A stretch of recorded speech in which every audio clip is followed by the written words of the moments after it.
दोस्तों, कहा जाता है कि लालच का फल हमेशा कड़वा ही होता है। चाहे वह देखने में कितना ही मीठा क्यों ना लग रहा हो, लेकिन खाने के बाद उसका स्वाद कड़वा ही होता है। इसका ही एक अच्छा उदाहरण है महाकुंभ मेला में घटी घटना। महाकुंभ मेला में एक लालची नागा साधु को एक हाथी बुरी तरह से कुचल देता है। जी हाँ मेरे दोस्तों, आप सही सुन रहे हैं। प्रयागराज महाकुंभ मेला में एक हाथी एक नागा साधु को अपने पैर से बुरी तरह कुचल मारता है। वह नागा साधु दर्द से चिल्लाते रह जाता है, लेकिन उस हाथी के प्रचंड को देखकर मेला में उपस्थित कोई भी लोग उसे बचाने के लिए आगे नहीं जाता है, क्योंकि उस हाथी का प्रचंड बहुत ही ज्यादा खतरनाक था। अगर कोई भी लोग उसे बचाने की कोशिश करता तो हाथी उसको भी बुरी तरह कुचल मारता।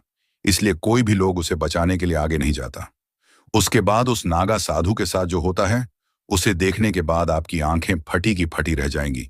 आपके आसमान तले जमीन खिसक जाएंगे। इस कहानी में आगे बहुत ही ज्यादा मजा आने वाला है, इसीलिए इस कहानी को अंत तक जरूर देखिएगा। महाकुंभ मेला का समय था।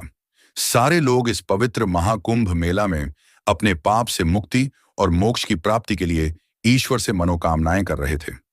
पवित्र गंगा नदी में स्नान कर सारे लोग अपने पाप धुल रहे थे। सालों से हर 12वें वर्ष महाकुंभ का मेला संगम तट पर लगता था। लाखों श्रद्धालु गंगा, यमुना और अदृश्य सरस्वती के पवित्र संगम में डुबकी लगाने आते। यह मेला पवित्रता, श्रद्धा और धार्मिकता का प्रतीक था। लेकिन हर भीड़ में कुछ ऐसे लोग भी होते हैं जो अपने लोभ और स्वार्थ के कारण उस पवित्रता को कलंकित कर देते हैं। इस महाकुंभ मेला में एक लोभी नागा साधु रहा करता था। उसका नाम भैरवनाथ था। साधु बनने का उनका एक ही मकसद था, लोगों को मूर्ख और बेवकूफ बनाकर उनसे पैसे और वस्तुएं ठगना। वह लोगों से भगवान के नाम पर पैसे ठगता था। भैरवनाथ साधु होने का दिखावा करता था, लेकिन वास्तव में वह किसी प्रकार का साधु नहीं था, बल्कि वह एक लोभी और निर्दयी इंसान था। वह भक्तों को डराता और उनसे महंगे दान दक्षिणा की मांग करता। उसके पास पहले से ही ढेर सारे आभूषण और धन संपत्ति छुपा हुआ था, जो उसने वर्षों में लोगों से ठग कर जमा किया था। वह लोगों से कहता था, वेदों में लिखा है कि जो लोग साधु को दान नहीं करते उनको नरक की प्राप्ति होती है। उनके घर में कभी भी धन दौलत में वृद्धि नहीं होती है। इसीलिए लोगों को दान दे देना चाहिए। साधु का काम होता है भगवान का प्रतिनिधि बनकर दान लेना। यह तो भक्तों का सौभाग्य है कि उन्हें दान देने का अवसर मिलता है। इस प्रकार वह नागा साधु लोगों को इस तरह की बातें बोलकर उनसे पैसे और वस्तुएं ठग लेते थे। लेकिन भैरवनाथ का यह लालच उसकी आंखों में अंधकार और दिल में पाप भर रहा था। इस प्रकार वह नागा साधु लोगों को ऐसी ऐसी बातें बोलकर महाकुंभ मेला में उनसे भरदम पैसा और धन दौलत ठग रहा था। बाहर से वह साधु लोगों को कुछ और दिखाता था और अंदर से वह साधु कुछ और था। उनके पास बहुत ज्यादा धन दौलत हो गए थे। दिन बीतता गया और एक दिन तो उस साधु की भाग्य ही चमक गया। एक दिन महाकुंभ मेले में एक अमीर व्यापारी आया, जो भगवान गणेश की एक सोने की अनोखी मूर्ति लेकर आया था। वह व्यापारी अपनी मन्नत पूरी करने के लिए इस महान महाकुंभ मेला में आया था। उसने ईश्वर से जो मन्नत मांगी थी वह पूरा हो गया था। इसलिए वह उस सुनहरे भगवान गणेश की मूर्ति को इस महाकुंभ मेला में एक साधु को दान करना चाहता था। मूर्ति की चमक ऐसी थी मानो कि दिन में तारे चमकते लगे हों। मूर्ति की चमक को देखकर संपूर्ण मेला में उपस्थित लोग आश्चर्यचकित रह गए। जब उस साधु ने उस सुनहरे गणेश की मूर्ति को देखा तो उनकी खुशी का कोई ठिकाना नहीं रहा। उससे भी ज्यादा खुशी उस साधु को तब मिला जब उन्हें पता चला कि यह व्यापारी इस चमकीले और सुनहरे मूर्ति को इस महाकुंभ मेला में किसी साधु को दान करना चाहता है। मूर्ति की चमक ऐसी थी कि जिसने भी उसे देखा वह मंत्रमुग्ध हो गया।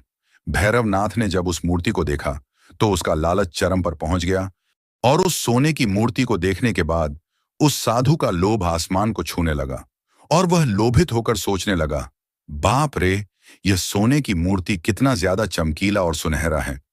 अगर मैंने इस सुनहरे मूर्ति को किसी तरह इस व्यापारी से ठग कर ले लिया तो मैं मालामाल हो जाऊंगा। यदि यह मूर्ति मेरे पास होगी तो मेरी संपत्ति और प्रतिष्ठा दोनों बढ़ जाएगी।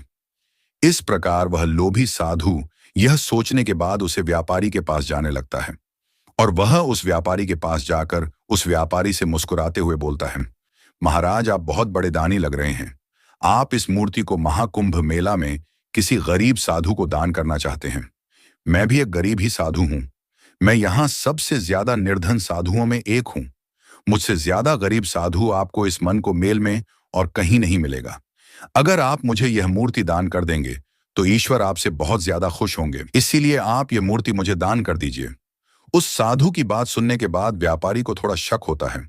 वह सोचने लगता है कि यह साधु कुछ गड़बड़ साधु लग रहा है। कोई भी साधु मुझे इस तरह वस्तुएं मांगने के लिए नहीं आ सकता है। इस साधु में जरूर कुछ ना कुछ गड़बड़ी है। मैं साधु को यह मूर्ति दान नहीं कर सकता। इतना सोचने के बाद वह व्यापारी उस साधु से कहता है, साधु महाराज, मैं इस मूर्ति को आपको दान नहीं कर सकता। मैं इस मूर्ति को अन्य साधु को दान करूंगा। जो साधु गरीब होगा उसी के नसीब में यह मूर्ति होगा। इतना बोलने के बाद वह व्यापारी वहां से जाने लगता है। इससे वह साधु बहुत ही ज्यादा क्रोधित हो जाता है और वह सोचता है, मैं तो इस व्यापारी से यह सुनहरा मूर्ति जरूर लेकर जाऊंगा, चाहे कुछ भी हो जाए। इतना सोचने के बाद वह साधु भी वहां से चला जाता है। अगले दिन वह साधु एक बहुत ही गरीब के भेष में उस व्यापारी के पास जाता है और उस व्यापारी से कहता है, ईश्वर के नाम पर कुछ दे दो महाराज, इस गरीब साधु की मदद कर दो। 4 दिनों से मैं भूखा हूं, कृपया इस गरीब साधु की मदद कर दो। भगवान आपका भला करेगा। इस बार उस व्यापारी को लगता है कि यह साधु सचमुच में बहुत ज्यादा गरीब है, इसलिए वह व्यापारी उस साधु को वह मूर्ति दे देता है। जैसे ही वह साधु वह मूर्ति उसे व्यापारी से लेता है, उतने में वह मूर्ति एक बहुत ही बड़ा हाथी में बदल जाता है और वह हाथी अचानक हो उसे साधु पर बहुत ही ज्यादा क्रोधित हो जाता है और उसे साधु को अपने पैर से कुचलने लगता है। वह साधु चिल्लाते रह जाता है। डर से कोई भी आदमी उसे मदद करने के लिए भी नहीं जाता है। कुछ पुलिस वाले उनकी मदद करने चाहता है, लेकिन तब तक उसे साधु की मृत्यु हो जाती है।